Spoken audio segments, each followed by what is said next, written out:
Hello, everyone. This is Christian Lord from Vaisla, and today we have a very highly requested interview.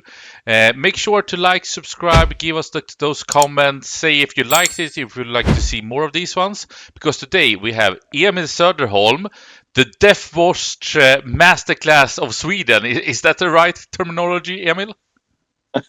I think the only class available of Sweden in Deathwatch, but yeah, maybe. And I mean, many are probably familiar with you, but I'm very familiar because we actually played World of Warcraft together over 20 years ago on the Skull Crusher. I was tanking on my warrior, and you were the one doing the DPS. And then, out of the blue, suddenly we met again after 20 years through Warhammer. Yeah. The national championships of 2024. Yeah, Yeah. and for me, that was like I assume a breakthrough tournament almost for you in Warhammer. But how did you get into Warhammer? And tell me the story about Emil Söderholm, Grimlock, as I know you. the orc warrior, Grimlock. Yeah. No, so I started out as most of us do in this hobby quite young. Like bought myself a pack of Gene Stealers back in, I don't know, late 1990s. Thought they were cool. Didn't know what to do with them, and then it kind of stayed with me. I loved the IP. Played some games here and there, and then I think during the pandemic, I felt like, okay, maybe I should actually pick this up. Started painting more, joined a local club, enjoyed that. Went to my first I.T.T. I think I came at last place. That's That's a Warhammer. vivid memory. When I realized sometime then I realized that maybe 10 Black Lord Terminators that walks 4 inches every turn might not win me games. But I was getting interested into the competitive scene, and I think that my first actual tournament where I made an effort, or I tried to go to actually win some games, was in GothCon in the absolute end tail of 2000, the 9th edition. So what was that? 2023. Didn't go well. I faced off against several of the people in the Swedish national team now, like or in the extended team. So Dag, Björn, Eriksson. I had completely blocked that out, but it turns out that Björn handed me my first loss. He completely obliterated me. I think I also met maybe Axel and some other people at that tournament. So that was my first attempt to actually play the game. Then in 10th edition, that's when it took off. I sharpened my tools, took home a GT in Gothenburg. Actually won the final against Jesper, teammate as well. First Big time I one. met him as well, and that one got me the ticket to the national championships at the end of that year, or actually at the end of next year, because that was in the end of 2023. And that's where I met you. Amazing. And I mean, even though this would be focused on Deathwatch, I know that you are a chaos enjoyer. And if I understood it right, you did play Death Guard first. And then, tell me about your chaos history, because I know that you love it. Yeah. So the reason why I picked up 40K again was because they released the Plague Marines, like in the, I think it was 8th. They dropped like the big box with the new Plague Marines, and I adored Plague Marines. Like I loved the whole Death Guard aesthetic when I was young. So I picked that up, started painting it, and then when I grew bored of painting those, I bought in some Thousand Suns, but I didn't really play them that much. I did some like in that early tournament, but when I really got to it, it was when the War Leaders dropped in the late and the end tail end of 9th. So that was what I played at GothCon, getting trashed by Björn. And then I took them throughout 2023. Also, that's what's the army I took to the GT in Gothenburg. I think that was actually the first GT win for World Leaders that year, which was kind of fun. That's cool. Maybe it's second. It was like I think maybe the first. Regardless, then I kept playing those up until national championship with World Leaders, meeting Björn again. He trashed me live on the stream. So that was quite a journey. For sure, and I mean, still with that, for many probably didn't know your name in the Swedish competitive scene, and you did end up second in the Swedish championship, which was an amazing feat. And at that time, maybe a bit similar to now, Astra Militarum was just so strong, and Björn, of course, being a very competent player, to say the least. But that set you off, and you actually made the Team Sweden there in 2025. I guess it was a lot of back and forth of the army choices, but you did ended up on the Death Guard that for a while looked to be the best army in the game, but we can say at the WTC it was a stable army, and almost did you like that and enjoy that? I mean, normally you like to be aggressive, dominate the battlefield, being really up there. Or how would you describe the WTC that happened 2025 on your Death Guards? I mean, they have so much playing like I did with triple Death Shrouds with a lot of contagions and two of the mortar tanks. That it becomes quite oppressive and quite aggressive because I can indirect out, I can create my zones where I can deep and I can push with the Death Shroud. So that kind of fell into my lane. The problem I had was that it was, once that was done, it was very, very slow. So I couldn't really push the advantage as much as I wanted to. But I mean, I'm overall happy with the games. I had my one loss against Necrons was just, when your army, when your main thing is ignore modifiers and my main thing is modifiers. I mean, it's not a good matchup. Drew into the mirror because of stupid challenge cards, 30 points, I think. And drew against Thousand Suns again, the challenge cards. Oh, I'm so happy they're gone. Yeah. Otherwise, I'm very happy with the performance during WTC. And I mean, looking forward to if I'm getting selected this year again. Going, maybe not with Death Guard this time though, but. Yeah, I mean, I think we can get back to Team Sweden and also can we say the international side, as you also were with Team Vaisla here, won the I.T.T Winter, 153 teams. Let's deep dive into it a bit, but I think we need to get on a topic that hopefully many are tuning into, and that's of course the Deathwatch. Like, how did you get onto that? I know that you played a couple of different Space Marine variations, but as you said, you are a Chaos enjoyer. But maybe that's not even true anymore. Maybe you're just a Warhammer athlete, as Jesper would say. I mean, maybe I like power armor. Maybe that's my common denominator. Because, I mean, as a Chaos player, I never play Chaos Demons because I don't vibe with them. But Death Guard or Deathwatch was okay. So, but the reason I'm playing Deathwatch is actually kind of a funny story. It started out in Pyra Cup 2024 when I went down with the team. 25, right? 25. Yeah, no worries. The years they go by so fast. 40,000 years. Yeah. And I brought the Ultramarines, and I did not vibe with that army. And as my teammates will say, one of the most important things for me is that I vibe with my army. Ultramarines was strong then, still strong. But I didn't really feel it. And when we were going down, it's a little bit of a funny story, is that Pyra it's around this time. So I think the guys are going down to Pyra in just a few weeks. You're not participating in this. No. I was unable to join this time, but because of other things. But last year I was there. And we were sitting, because everyone was going to everyone in the team was going to a singles tournament a few weeks after. Or I think the list lock was during Pyra. So everyone was sitting there doing their lists. And depending on how it went in Pyra, of course, or Pyra, as my Polish partner tells me it's pronounced. Everyone was trying to nail down their lists. And I had this idea, because I didn't want to play with Ultramarines, but I had this idea that maybe Deathwatch will work. And I was talking about it, and Olivier, the French captain, and Jasper and me were talking, and they just hated it. They hated it, which of course meant that I had to nail it in, because they were like, "This is shit. This will not work." I'm like, "I'm gonna take this. I'm gonna crush them, and I'm gonna take the trophy, and it's gonna be funny." So I locked in Deathwatch. That time I did the Deathwatch, not very.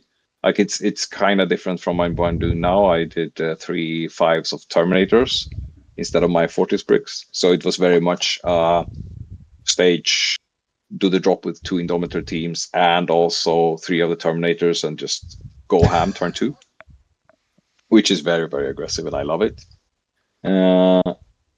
So I took that to the Games of Westeros, as the tournament was called. I think it's like 100 plus players. One of Sweden's, if not Sweden's biggest tournament. Yeah. So I went, did well. I think Axel was one of the teams, the players in Pyra. Met him and won, and then some other players. But in round 4, I meet Jesper, that had previously been sitting there saying how bad Deathwatch is.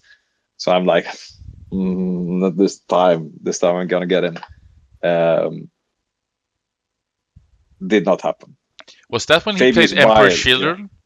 No, he played Christians of Bile and the bad man Fabius Bile himself.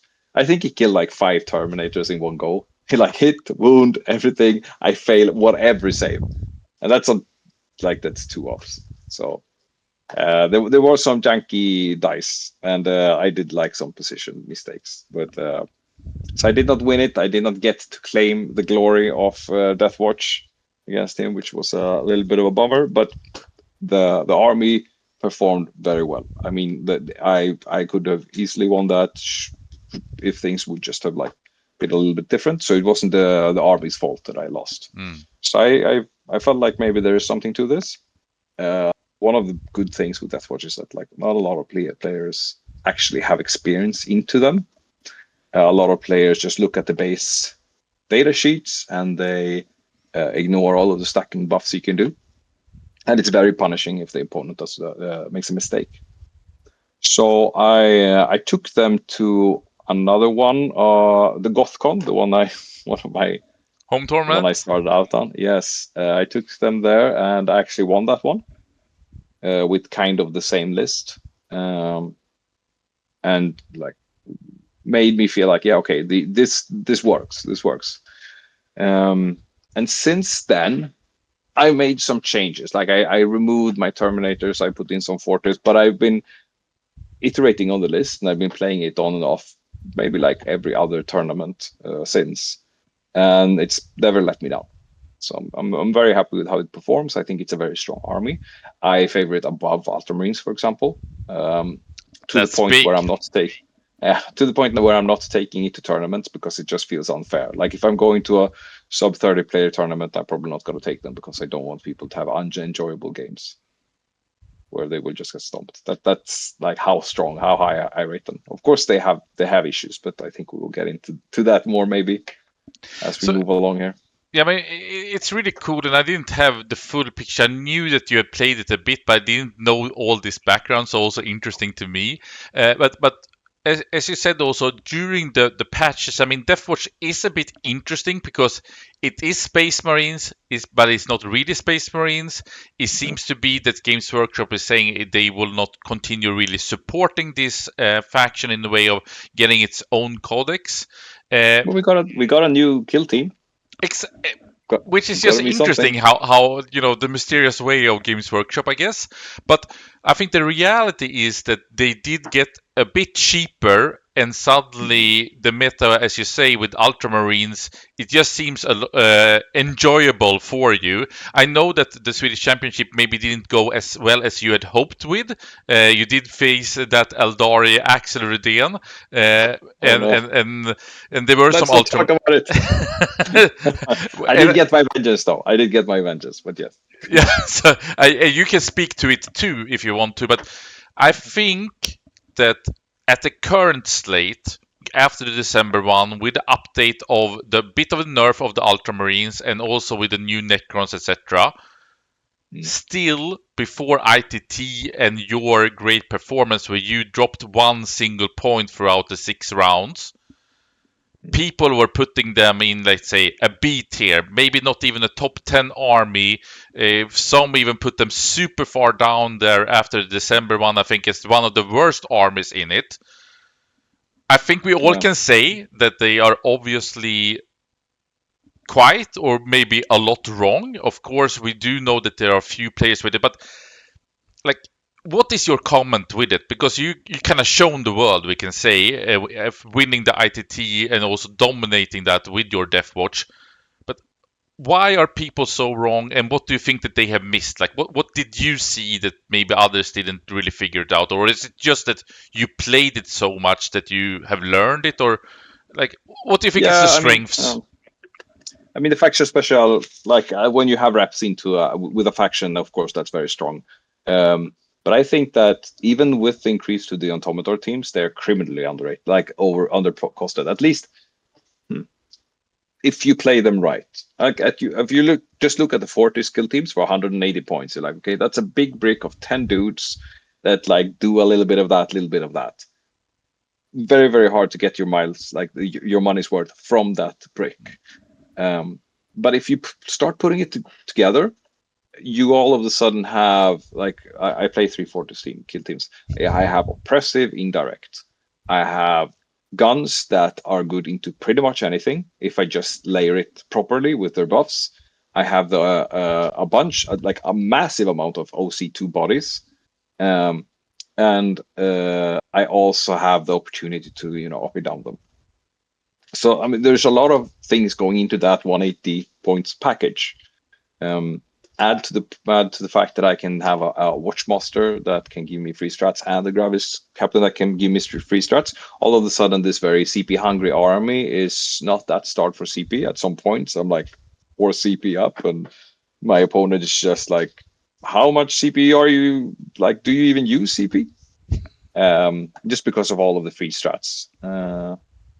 So I think that if you just look at the data sheets, at least before they dropped the points, it was not very exciting. Now, after, like, when you dropped 20 points on the 40 skill teams, and they did bump up the Indomitors again, but then it's value. It's a lot of good, slightly better than they should be marine bodies for a little bit cheaper than maybe appropriate. It does require you to play a very specific game, though. What's interesting is that while I was at the I.T.T, there was a lot of people, and that was my first question is always, have you played against Deathwatch? Because not a lot of people have. At the I.T.T, everyone I faced was like, yeah, they should be coming in my meta. A lot of guys play them. Two of them, I think, the guy in the finals, he's like, yeah, I'm a Deathwatch main. I'm looking at its army. It's Deathwatch painted, but he runs that as Ultramarine. And another guy was like, yeah, that's my other army. So they all had previous knowledge of the army. They knew how to play it, but then they were like, yeah, but these 40s guys, I haven't played with them before. And I'm like, how can you not play with one of the strongest units in that they have available? If they were battle line, I would just chuck more of them in. Now I'm doing. And then after every game, the opponents was like, okay, yeah, maybe I should take a look into this 40s thing. Because they do so much for an army, like an army that wants deep strike, that can't really trade that well because they don't have a lot of small units. Like, having good indirect, it's just invaluable. Do you feel that actually something Axel Rudén did send with me, being an Eldari player, like, do you feel it's fair? Like, all those indirect, isn't that just like completely wonkers, actually? No, yeah, that's true. I think that I should ask for a degrade. My Indomitor team, I think they should be able to move, like, after they shoot into a transport. I think that would be a fair trade. Give them the Eldar treatment with all of the movement shenanigans, and I'm good with not having indirect. That's so you don't feel like an evil person with all your indirects of your army? Over the course of the game, I will have probably 2 activations with my indirect that actually does proper damage. And those 2 activations is just to get the game going. Sure, if you're Eldar and I am able to pick up Lykkis and Yainsar turn 1 with indirect, sorry, Axel, it happens. That's it. But then he move blocks me and I take a 4. I don't know. That happens as well, I guess. But it's not. Indirect is more of a mental tool than anything else. It forces the opponent to act. it gets the game started, and that's exactly what I want to do as a Deathwatch player. I want to get the game started because I don't want you to hide behind the walls and just screen for days and just go for a 11-9. I want you to push. I want you to try to kill me so that I can kill you in return. And I mean, for those like me, for example, who haven't played really against Deathwatch, trying to not really getting it. To be honest, I just see a shit ton of models on the like I'm like, what the hell is going on? It's more Space Marines models that I ever or bodies that I ever seen. But I also know that, for example, one of your prospects to Team Sweden, who you faced in the boot camp in January, he just like got demolished by you and then picked them up and played it here in the tournament here in Stockholm just this weekend. So I think you're inspiring, both teammates, people around the world, but to try to make it as easy as possible, is there some army or some play style that you would say is somewhat similar with Deathwatch? Because sure, it's somewhat like, I wouldn't say hyper aggressive, but you really put you out there and like face me, like try to push me down because I'm gonna clap you back. But it's not like the World Eaters that you really like in the way of taking board control and pushing down to enemy objectives. Like, how would you describe this Deathwatch, maybe from a Space Marine perspective or other armies, like if you could, or maybe a Death Guard, maybe I don't know what's a good example. I mean, the Death Guard analogy is a little bit similar with how you try to open up a space for your Death Row charge, come in and push. You don't really do it.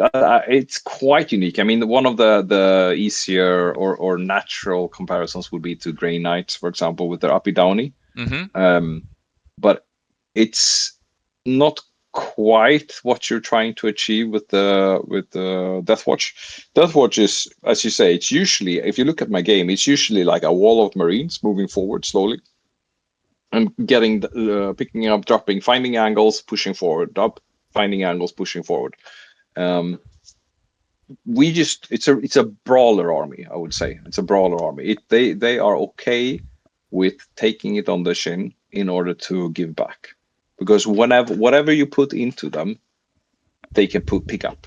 And if you are unable to make that trade worth it, then it's going to be very, very difficult.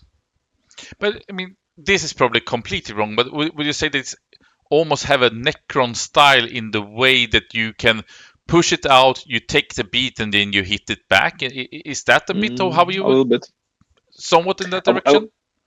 One of the things that have made me get more success is my ability to gauge, okay, how much will I actually be able to tank here and still be able to get effect out of it? What can I sacrifice?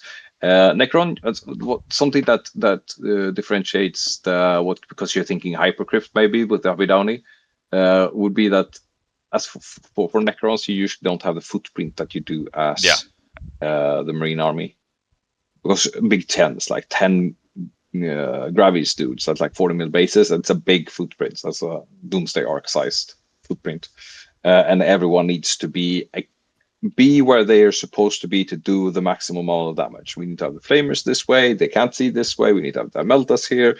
Bolters needs to go here. I need to have options for these ones, and I need to do extra range on that one, and I need to do ignore cover on this one, and it kind of stacks up. So in that sense, I don't think I have any real army that I feel is similar. Which is great and shows also Warhammer 40k and the depth of all these different armies. And it sounds a bit on you, Emil, that one mistake is that Space Marine people are used to face Space Marines, assume that it's just another chapter flavor, but it's really a unique army. The other part is that, like, with the Deathwatch, like, is the complicated army to play? Is it like a really high skill cap, or would you say that maybe it's not the movement in the way of the Eldaris or others? Is more about understanding each matchup and doing the right math on that part, or like where would you rate it skill-wise? If I know it's a super stupid question to some extent, I would say, but still trying to elaborate on it. The skill ceiling I feel is very high on this army, and it's also like the floor is very low. You could get completely stomped. play it wrong and you're dead. Like you can, like I did against Axel during the national championships, where I have a super favorable matchup into him. I get the job, like I pick up a lot from his army turn one, like without exposing, and then I just lose a 4 because I don't play the game as I should. I rely too much on just my data sheet, like the damage I do, and then I get 0 points because I position myself completely wrong. I don't block whatever he can do to stop me. So, and that was like a horrible game of mine. But that happens. Sometimes you just you don't get a good game plan. You don't get the incentives you need to do the things you need, and then you will just lose with this army. It's super easy to lose, but it's also, if you play correctly and you are able to do those plays that opens up that little gap, then you can just capitalize and get the big wins. So it's a very, very high ceiling and low floor. That's so cool. And I mean, we hopefully can bring more of your lovely Deathwatch play on the Vaisla YouTube channel also. I know that we have a game that you played in the singles tournament here against Lucas Sisters coming up here. We'll see if it's up before or after this interview. But I mean, you described it as well as you can, but what like, looking at the list and the different iterations that you built, would you say that what you brought to I.T.T is like almost the final form, or is that a heavy skewed list towards team environment? Like, and do you see like you have 1,700 points that you must take, and then you have a small variation that you fibbling back and forth on? Like, how do you see the different Deathwatch army builds? So for me, my only problem is the last 100 points. Maybe I should go through the list so we have for the viewers. And this is the I.T.T list. It's a good starting point, right?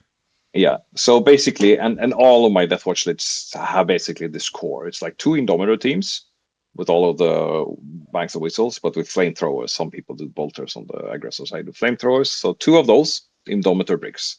Then 3 Fortis teams. Also all bells and whistles, so 4 plasma, 4 bolters, Venkolage, Supercrack. That's like the bricks. They're led by a Watchmaster. I have a Gravis captain in there. Then I have my counter melee clapback squad, so a 10 of veterans, all melee equipped. So 4 shields, 4 hammers, the twin link guy and a devastating guy. They are led by Odysseus, giving them fight first. For enhancements, the Odysseus has the Beacon Angelis, so he can rapid ingress for free, and he gives the squad deep strike. Because funnily, we don't have deep strike. We get deep strike when we're using the strat, but we don't have deep strike.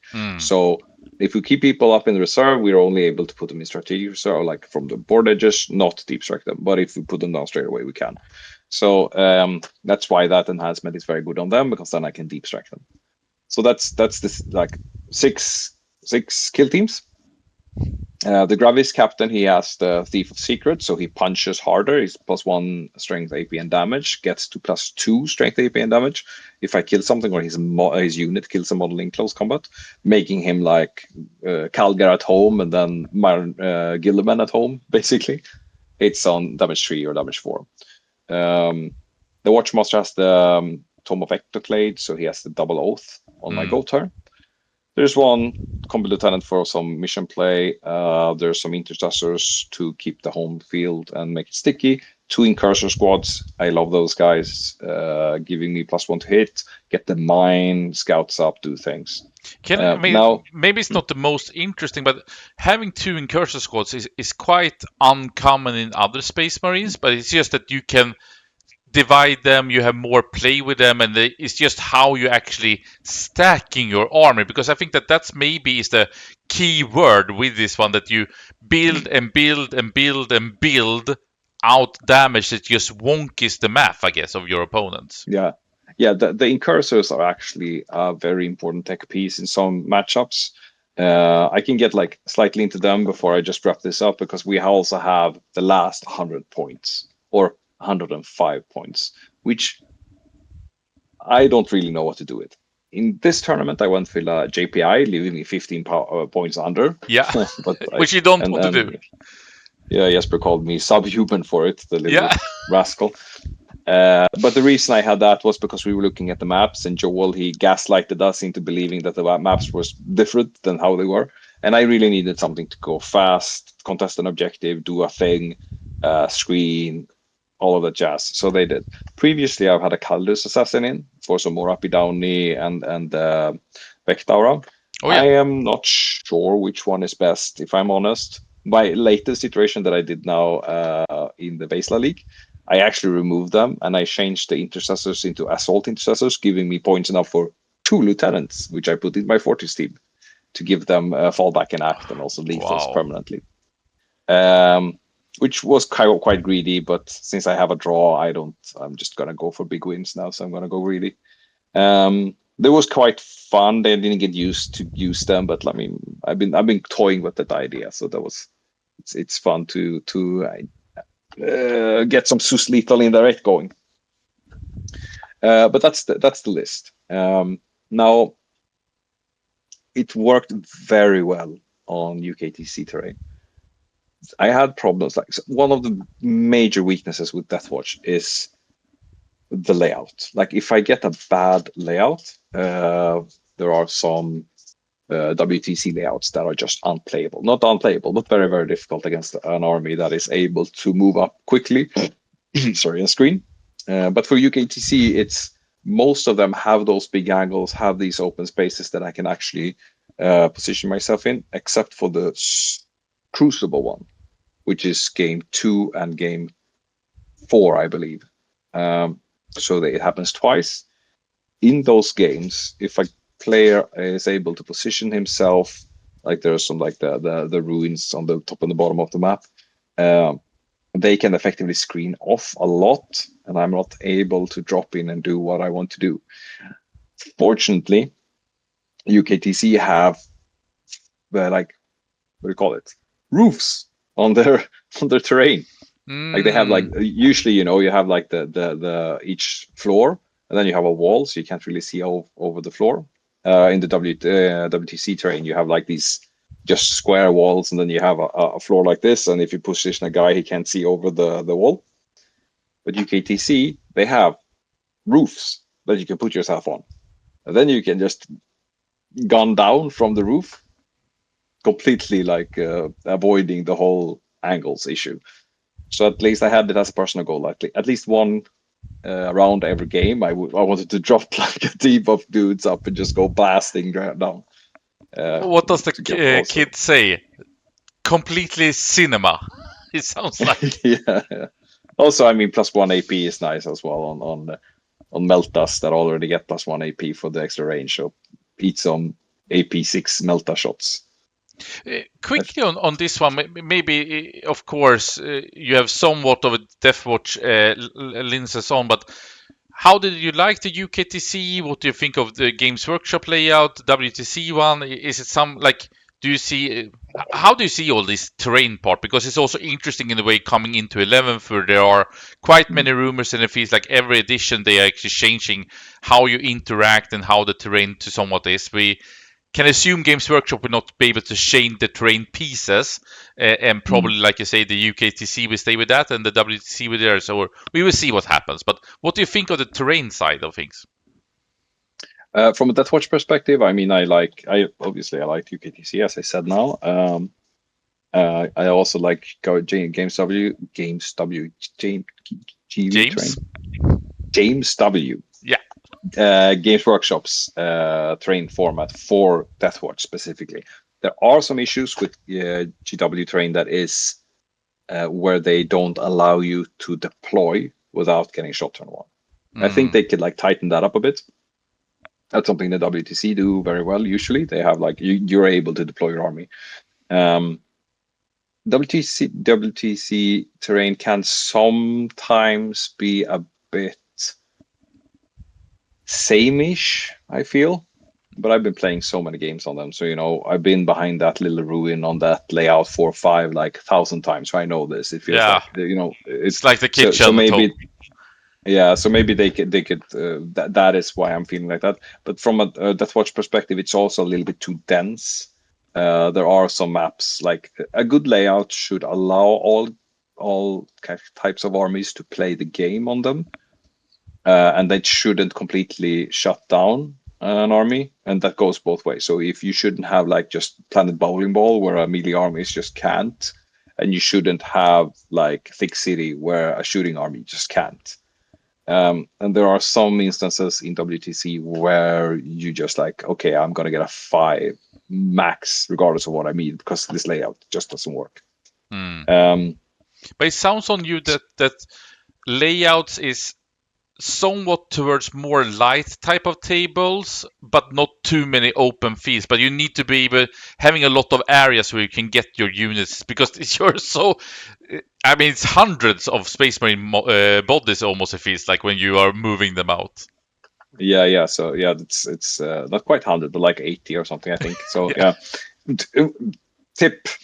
Get like I have these small colored rings I have on the bases to keep track of them because it's impossible otherwise. Especially mine, they're all yellow, so it's just a sea of yellow Marines. So that helps to keep track of them. But yeah, so one would think I want a completely open layout because I'm a shooting army primarily, but that's not really what I want. I want like a medium one. I want there to be angles. It's just strange things because the angle needs to be positioned in a way where I don't have an opponent who can stage next to the angle and drop off my deep strike. So it's a bit wonky. Fortunately, it's something that people usually don't look at when they're because they look at the layout for their like, is this good for me or not? Maybe they look, okay, can a Rogaldorn go here? No, okay, so it's a better matchup for me against Astra or not. But they don't usually look at those angles.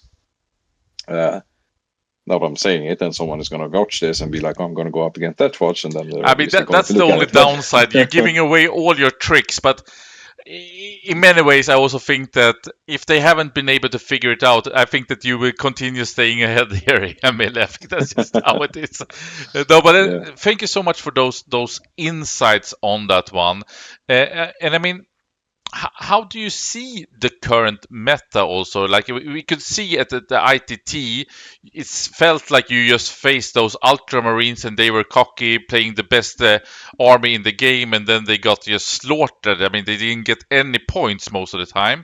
So like, how do you see Deathwatch in this meta, and how do you see the meta in general?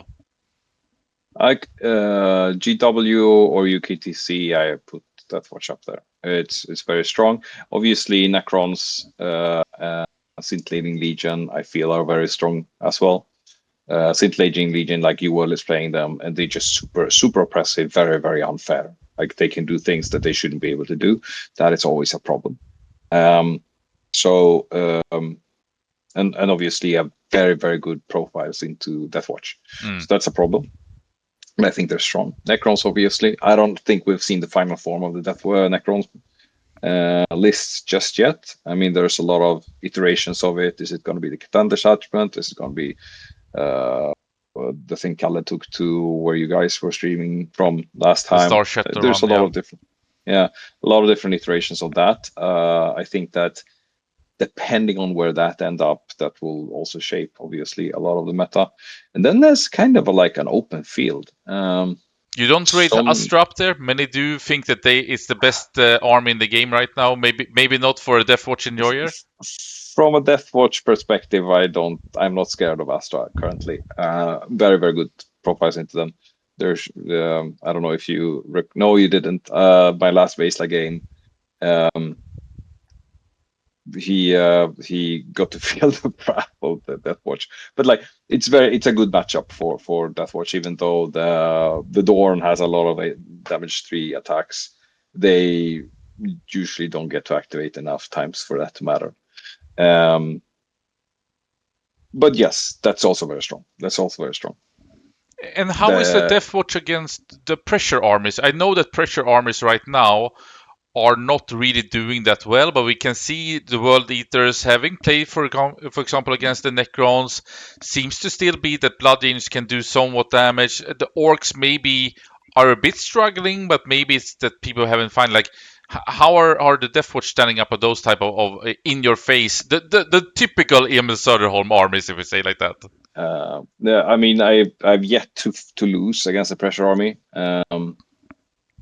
most of the time, depending on the format again. On GW terrain, it's like unplayable for the pressure army. Yeah. Especially with if you that non-breachable, you're 1 inch away from the wall, and then you have the fight first brick that also just wrecks face. The Deathwatch veterans with the GDCR completely flips that matchup on its head. One of my additions I did when I faced a lot of pressure armors was to put the Thief of Secrets on the Gravis Captain. All of a sudden, that guy kills. Like, you go into them, sure, you pick up a few Gravis guys, but then whatever you send in dies. So I feel quite comfortable. I mean, I did go against one Blood Angels player at UKTC. Just didn't work out for him. And I think that's like the story. If I play safe, I will indirect out whatever, like they can stage properly. And they need to push into a screen, eat a mine to the face, maybe pick up a Fortis team, but then I pick up whatever they send my way. Because whatever they send, a melee army needs to send like 2 bricks probably to deal with the Fortis. They will die in turn, and that will leave a big gap in their army where I can drop in. So any matchup where they are pushing on me, I like. Because at the end of the day, my guys move 5, 6 or 5. Like, I'm not fast. You need to come to me if I'm not going to teleport to you. So if you come to me, I'm very happy about it. Come and have some. I mean, we did mention we did go through it here, but at the I.T.T, I mean, your team, giving that Joel Larsson did miss the terrain, you can see it in that winner interview that we did with Joel and Jesper. It was pretty hilarious, to be honest, and I think it also shows, even though you guys take it very serious, of course, it's still some of you can laugh at stupid mistakes and things just becomes too quirky to even care about. With that, when we were please. when we realized we had like 1 clock, we had no like charger adapters, so we were unable to charge. I mean, like the computer I brought to keep track of our matrices and everything. We're like, how is this gonna work? No one could charge their phone. We didn't have any cards. Like, it was a mess. But that's the UK, and then also not being prepared and having Coach Albert coming with you guys. I think that's just a need.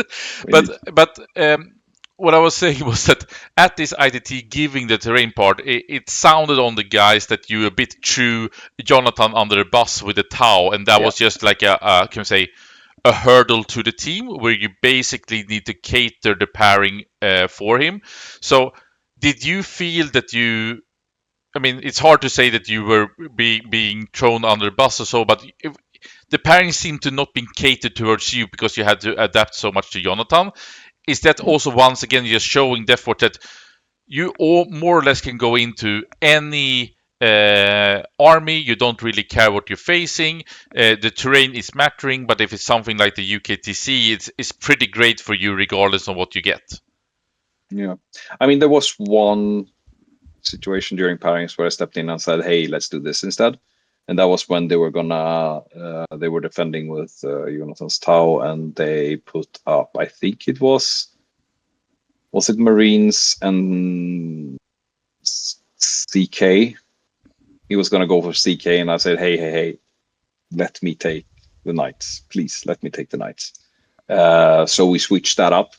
That was unfortunately the game I got a 19. So oh no, but 19 is pretty great.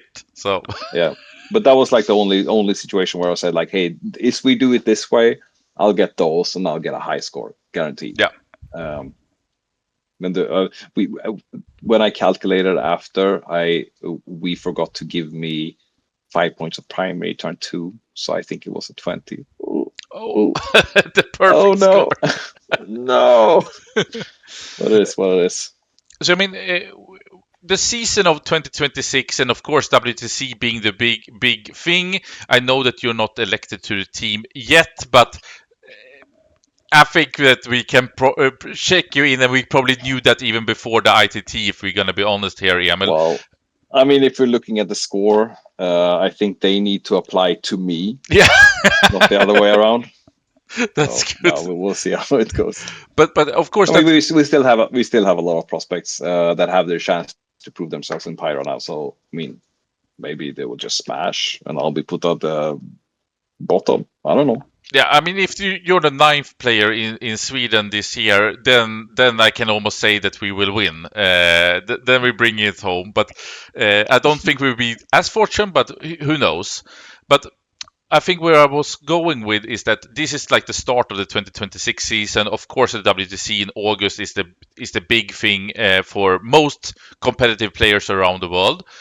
Um, like, are you excited right now where Warhammer 40k is in this 10th edition? Do you feel it has reached the sweet spot, even though there is a bit of hate against the Necrons? Like, how would you describe Warhammer 40k in this very moment? Deathwatch chat or not Deathwatch chat? You decide. Okay, if you were to ask me yesterday, I think was it the day before, or like during the time where they previewed the Raiders data sheet at Warhammer Community, between that and when they showed the Defiler, I was very upset. I was not happy at all because those guys suck. And I was so annoyed because I was like, when they did the preview, I was like, okay, this is gonna happen. They're gonna be like OC2, sure, they're gonna be 3 wounds each, but they're gonna have shit rules.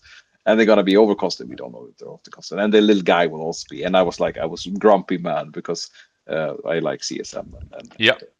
of course CSM's gonna have. And they had like shit rules. But then they dropped the Defiler and that guy bangs. Holy shit, that model is awesome. So I'm very happy about the model. I like the hobby because I really love when new cool models comes in. I'm trying to ignore the fact that it's probably going to be on a 160 mil base and not being playable. I just want to have him anyway. But as for the meta goes, I think it's good. I think they will fix the Catans. We have a data slate coming up. They will fix them. It's not going to be a big deal. There is counterplay to Catans. You just auto see them. There's ways to deal with it. I think maybe St. Legion could be a little bit boring to play against, but they need to be as one of those armies as well. No, I feel like we're in a good place. I feel like it's yeah, I think we're in a happy place. That's cool to hear. And I feel the same, and I feel that this is my first edition, and in coming to the end of it, it should be that this spring should be somewhat dead because people have lost some interest.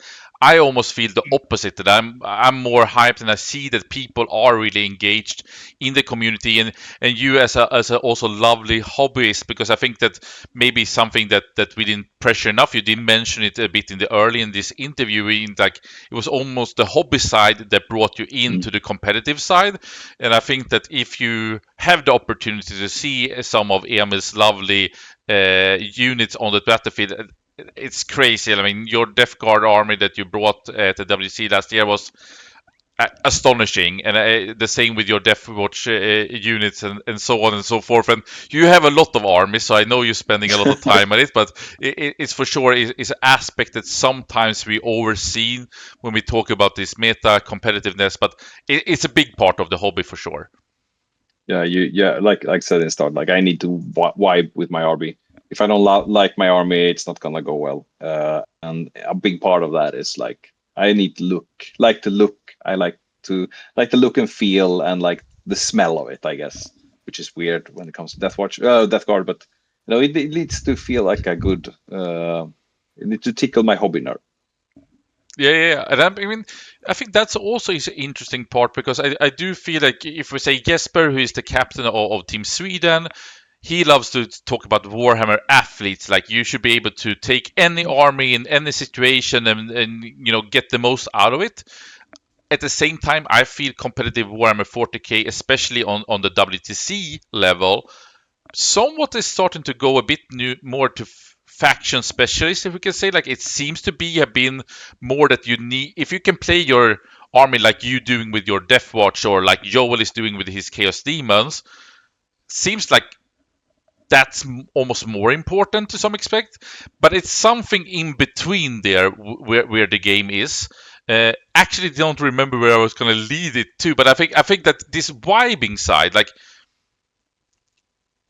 do you think that sometimes is a bit underestimated? That like you go so much into it. It's almost like these chess players, that if you get beaten, your soul is crushed. And in Warhammer, it's like if you're really vibing with it, it's almost like, I'm not saying that the 5 suddenly becomes 6 sustain, but somewhat that you. Unless you play Deathwatch. Oh, you got me there. Actually, that was a good one. No, but what I'm trying to say is that I think that if you really like what you're having on the table, somehow maybe you can extract even more value out of it because you understand it. Or like, Yeah. I think No, maybe you can put it better, Emil, than I can. 100%. I mean, I think we call it faction specialists. You get to be a faction specialist if you love the faction.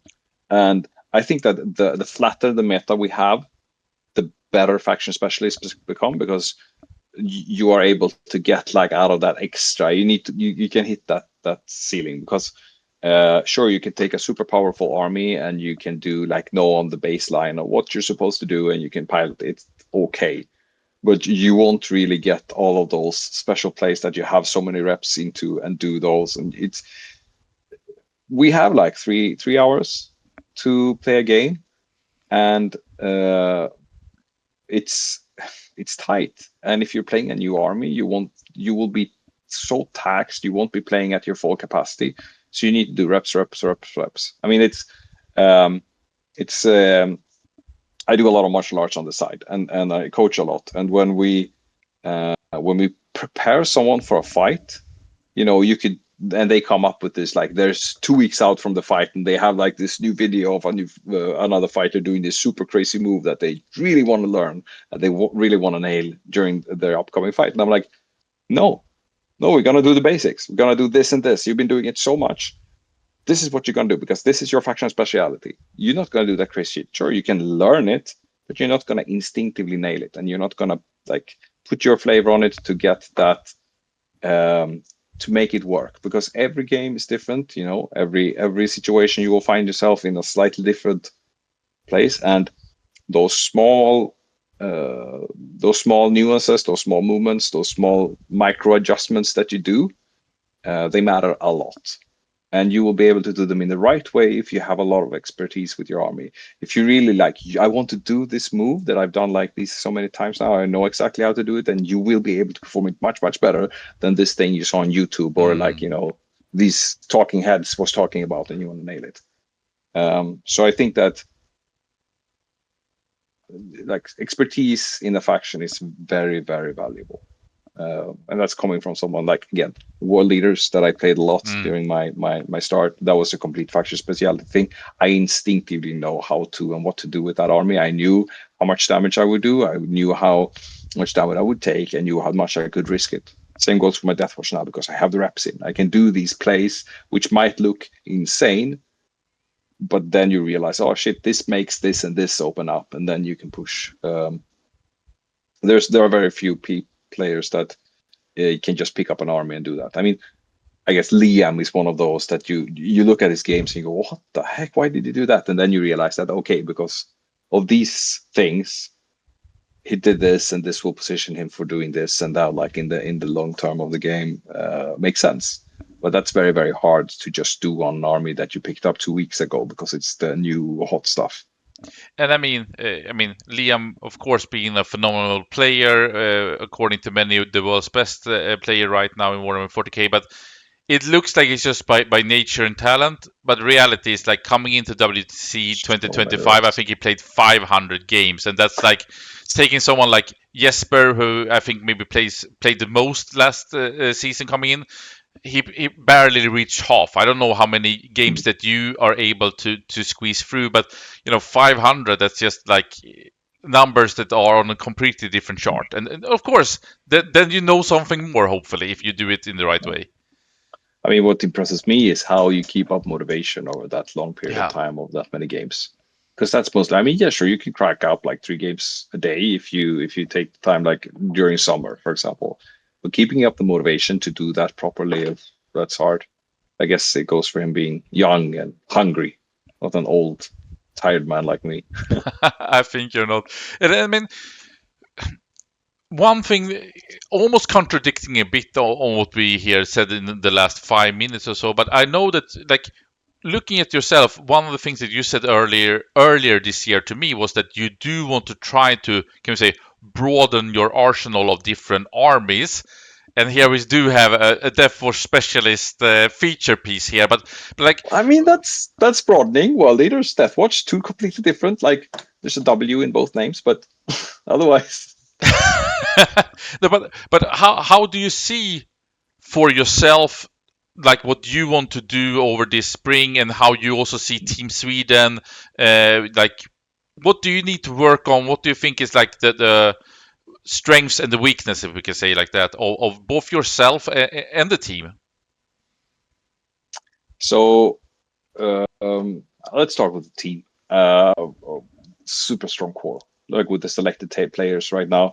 Very, very technically skilled, like good knowledge of the game, super precise, good idea of the meta and the comp we want to bring, and just individually very good players as well.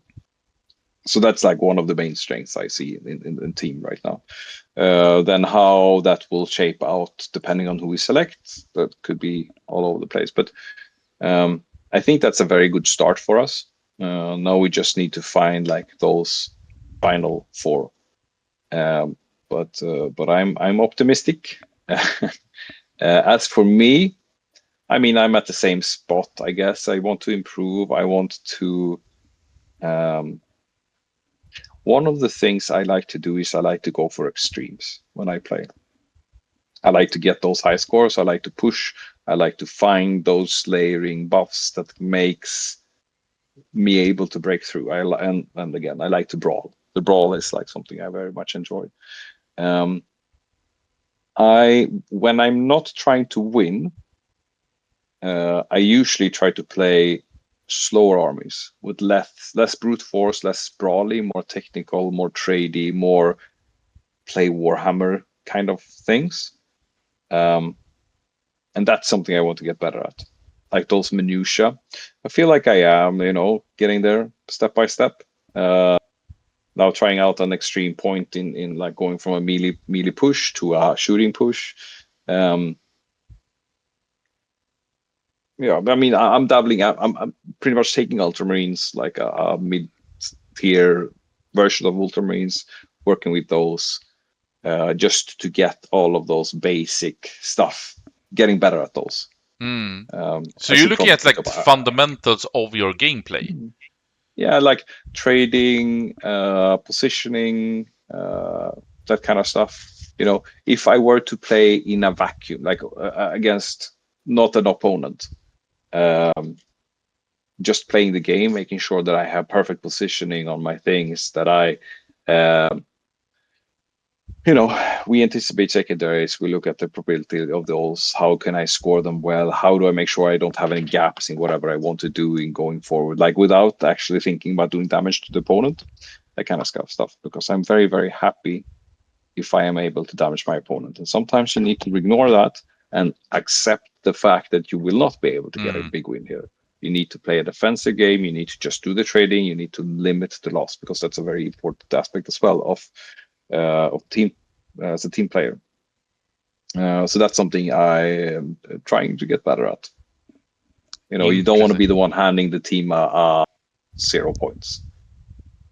No, I mean, that's just the brutal aspect of these teams. So it's so small margins, and it's really about not being a weak link and giving away those. We know at the WTC, it's literally a few points in every match that will be the decider most of the times. 4 points from third place at WTC. 801 to 797 or something like that.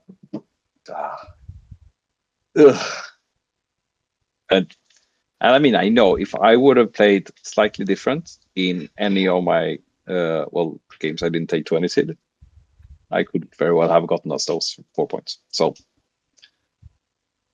it's gonna that stays with you.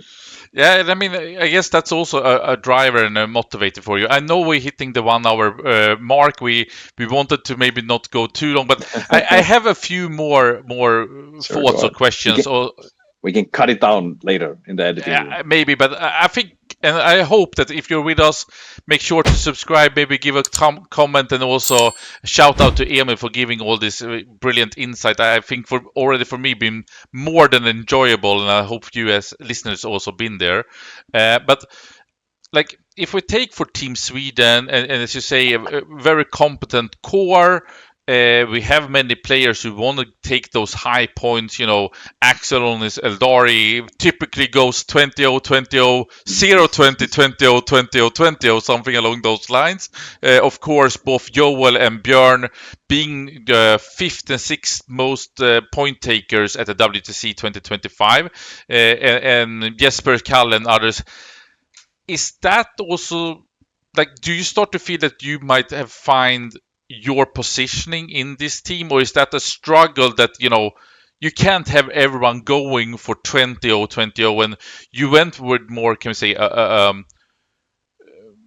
what is it called, bloat army, or like the death guard, so more like go for the 13 or the 12 secure points? Was I, that a struggle, and how do you see yourself? Is that more like extracting like the Deathwatch that maybe people think would not be the 20 army and suddenly it is? Or how do you see that aspect of yourself within the team environment? um, I mean, if we look at the WTC that was, we went in knowing Death Guard was very strong, but then we also went in knowing everyone would have an answer to Death Guard. So then if you have a strong army, but everyone has ways of blunting that army, either in the mirror or with Necrons or with whatever, then of course you can't expect yourself to score high. And that kind of like that expectation kind of hit me quite early in that. Like I will be pushing, I will try to get like a good wins, but it's not unlikely that I will get a drawish matchup here. But as long as you know your game plan going into that and you know what's expected, that's fine. Obviously, everyone wants to be a rock star. Everyone wants to be Deathwatch at I.T.T and take all of the points, but we can't, and we don't know. Like when WTC comes around, it's going to be a new edition, a lot of new stuff. It's going to be very difficult for me now to predict where the armies that I feel strong in, where they will be, what their role will be, how the meta will look like. And as long as I can grab something that, again, I vibe with, and I feel like then the role I'm put in isn't that bad. If that means I'm just going to blunt something, maybe world leaders are super good at blunting whatever. So I won't be taking big points, but I will be securing the win on the other side. Then that's fine with me. I mean, as long as I get to play, I feel like I'm a functional part of the team that is making my doing what I should be doing and doing it with an army I love. Then I'm good. Happy to be there. Well, I think that it's going to be super exciting to see. Like, are you hyped about 11th, or are you more scared that like they maybe will ruin the game rather than make it even better? I love change. Like I get bored. Like now, I'm like, okay, we've been here now. I've done a few tournaments in this meta. Can we please get a new one? New meta, please. Waiter, new meta. No, I'm just hyped. I like it. I like when I get to read new rules, get to adjust what I know, find out new things to break the game with stuff like that. So I'm just happy that we have this cycle that they have currently. I mean, I used to play again, like we played World of Warcraft. Usually play a lot of those games and patch notes, love them. When something comes in, there's a new meta we can see, or a new balance patch coming in regardless of any game, eat those up. So, and I think that 3 months is well. I mean, it's pretty fantastic that they are updating the game this frequently and not breaking it as much as they sometimes sounds on the community. And I think it's just lovely with Warhammer in the way that it's always living. something is always happening. Is every day new models, new rules, new builds, new Deathwatch. Yeah. I mean, I can get it if you play like one game every month or something, you can get overwhelmed. But for someone who plays several games a week, you really want those updates. And again, should Games Workshop cater to the people actually playing the game or the people not playing the game? I would say the guys playing the game or the girls or whoever. Well put. Okay, one last part that we just need also to talk about is that when I was young, played Warhammer, played fantasy. I was never good in any aspects, but when it came especially to Warhammer 40k, Gothenburg was, the number one city in Sweden. That was the big GothCon. That was the number one tournament in the world, in Sweden, and it was a lot of competent players. Gothenburg, according to me, have been struggling for quite a while.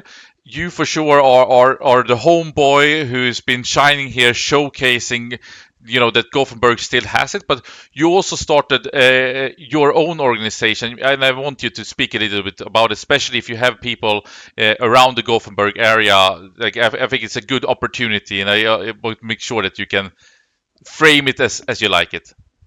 Absolutely. So yeah, like you said, we have been struggling a little bit with activity on the competitive scene or like hobby scene in general. We have a few clubs, but nothing really big cohesive. So we started Glemperor, because in Gothenburg everyone is called the Glen, even the Emperor. So the Glemperor, which is we aim to do several tournaments every year. Both RTTs and GTs. We have an RTT coming up now, the 14th of March. We only have one spot left actually, but let's RTT. So 24 players, located in Partille, so a little bit outside of Gothenburg, in one of our main venues where we also have our GTs. We also actually have a new initiative where we have a couple tournament, like so 2 people play in one team. Love it. 1,250 points each, where it's more as a celebration of the hobby. So you get to bring legends, and it's a Highlander format, and you play together. So it's like very much not the competitive meta you get. So you're able to get that Feldblade off the shelf and actually put them into battle, where we have like custom missions with like very custom made terrain. And it's also at one of our co-founders, David's hotel and restaurant. So it's like an all-inclusive, and he, being a Swedish master chef, will be making all the food. So it's going to be like a weekend of lovely games, really, really good food, good drink, good company. When is this? There's some spots left. In April 24th. So it's Friday, Saturday, Sunday, 24, 5, and 6 of April. Awesome, awesome. So check it out, and go to your website. You can find it, of course, on Vaisla.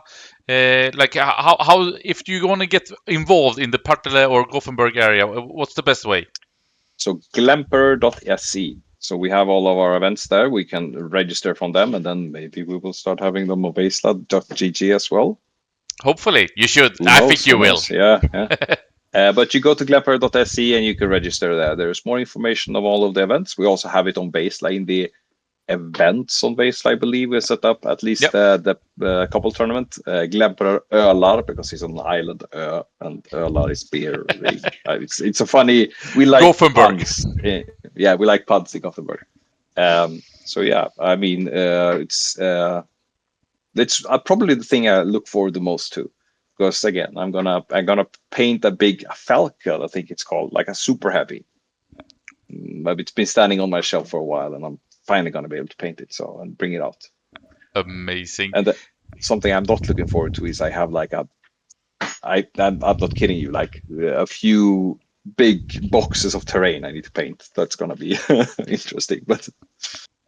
A hobbyist at work, we can say. And I mean, we are at 1 hour 10 minutes. Sorry for that, Emil, for taking all this time. I do feel we could talk almost 1 hour more. I would love to hear about the the international side, the world eaters, etc. I think it's just like a conversation that we will continue over the year.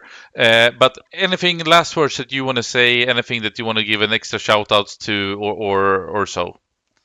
No, well, I want to thank the boys that brought me to I.T.T.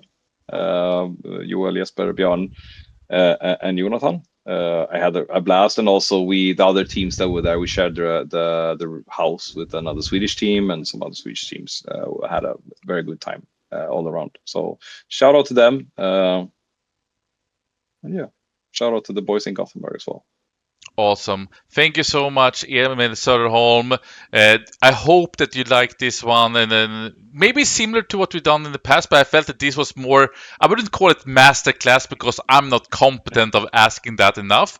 But I know also that Emil is writing up his more in detail matches on the Vesla Discord from the I.T.T. and his journey with the Deathwatch, where he became the best player of the tournament, only dropping 1 point. A great feat, especially in this meta where apparently Deathwatch is one of the worst armies. I think we have learned now that it's probably one of the best, if not the best army. So we will see what happens. Sorry? Skill diff. Oh, skill diff. Yeah, it all comes down to practice. That's something that we learned today. All right. Thank you so much, Emil, and see you soon. Thank you. Bye-bye.